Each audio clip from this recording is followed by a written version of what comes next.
You're watching South Asia Newsline, and at the top stories we are tracking for you on Thursday, the 20th of November.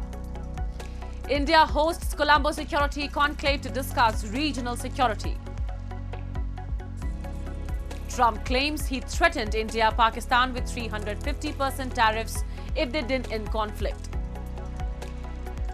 And Bangladesh government owners fear order losses as election nears.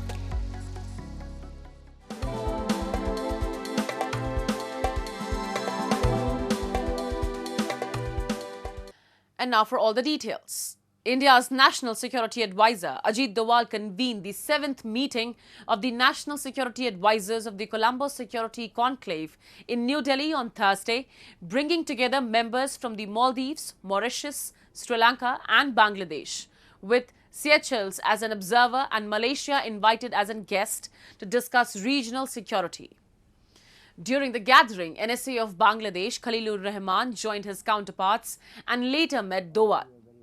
Dhaka's official statement noted that the two discussed the functioning of the conclave and key bilateral issues. Rahman extended an invitation to Doval to visit Bangladesh. The meeting comes amid sharply deteriorating ties between India and Bangladesh after the ouster of former Prime Minister Sheikh Hasina and her subsequent death sentence. While Bangladesh has formally requested India to extradite Hasina, who remains in India, New Delhi has responded only by stressing its commitment to peace, democracy and constructive engagement. And speaking at the US-Saudi Investment Forum, US President Donald Trump has said he settled tensions between India and Pakistan after threatening the two countries with 350% tariffs. The US President said that he was all set and told Treasury Secretary Scott Bessent that he will put a 350% tariff to settle the conflict and added, if the countries stop the war, we'll make a nice trade deal.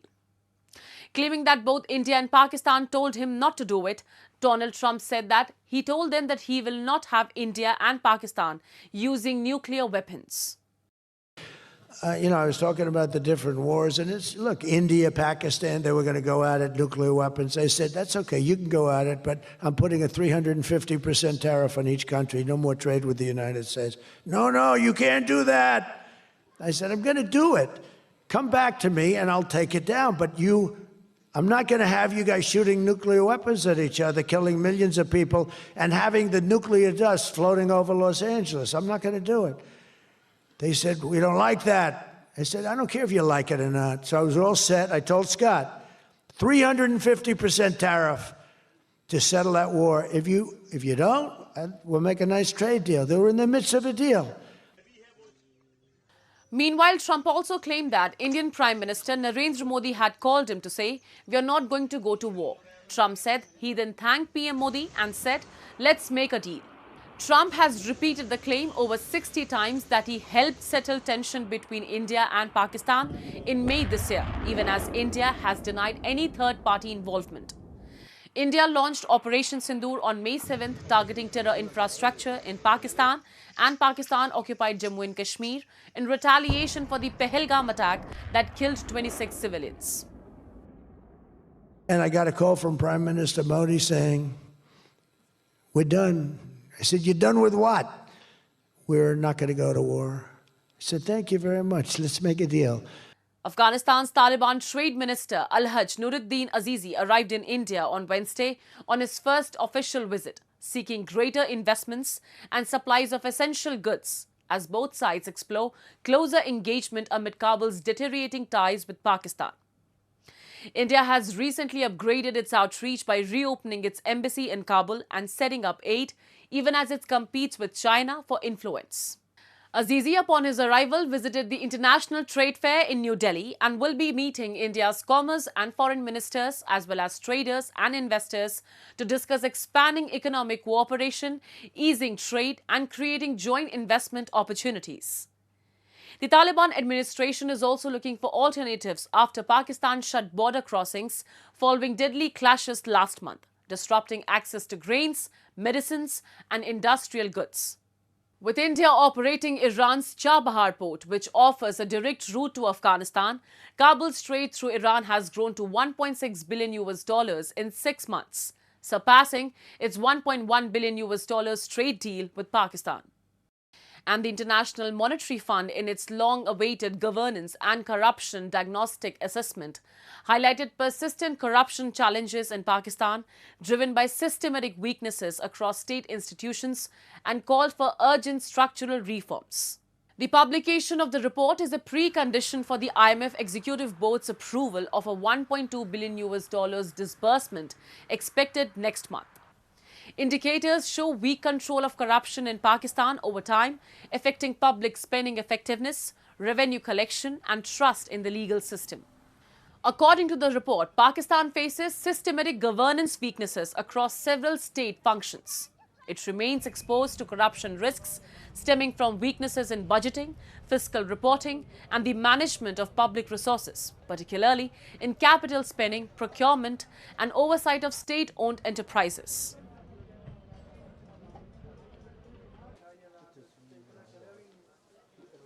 The Human Rights Watch on Thursday said security forces in Nepal used disproportionate force against youth-led protests on 8th of September.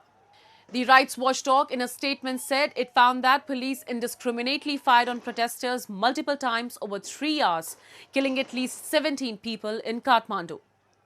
According to the organization, it interviewed 52 witnesses, victims, journalists, medical professionals, politicians, and sources close to the security forces, verified photographs and videos posted on social media, and visited hospitals and the scenes of the protests and arson attacks. The interim government, led by former Chief Justice Sushila Karki, should investigate excessive force, arson, and mob attacks, including those who may have ordered unlawful acts, the Human Rights Watchdog said. The youth-led two-day uprising marked a momentous turning point in Nepal's political history after nationwide protests led by Gen Z protesters demanded an end to rampant and deeply entrenched corruption, resulting in toppling of ex-Prime Minister KP Sharma Oli's government. And concern is rising among Bangladesh's ready-made garment factory owners in the run-up to the national election in early 2026.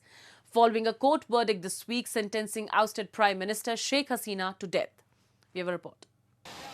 Bangladesh's ready-made garment, the RMG industry, is facing rising concern ahead of the 2026 national election after a court on Monday sentenced former Prime Minister Sheikh Hasina to death in absentia. Industry leaders say the $40 billion apparel sector has been steadily losing orders since the July 2024 student uprising that forced Hasina to resign. The world's second-largest garment exporter after China, Bangladesh has long struggled with political unrest that disrupts production and shipments. Anxiety deepened as Hasina's party announced nationwide shutdowns. Factory owners have urged the government to show clear leadership and all parties to protect industry stability, warning that weakened law enforcement and renewed turmoil could further hurt exports and remittance flows. I believe that the overall scenario or the environment should be led by the government together with all the political parties, and under their leadership, law enforcing agency should play their role very effectively, not like what they are doing in last 14 months. We want to see much improved action and activities from their side. Nazrul Islam, owner of ZS Fashions Limited, said investors remain hesitant to commit new capital in the absence of political stability and a fully elected government. He said continued uncertainty could shrink business further, noting that his factory has already lost an estimated 30 to 40% of export orders in the past year.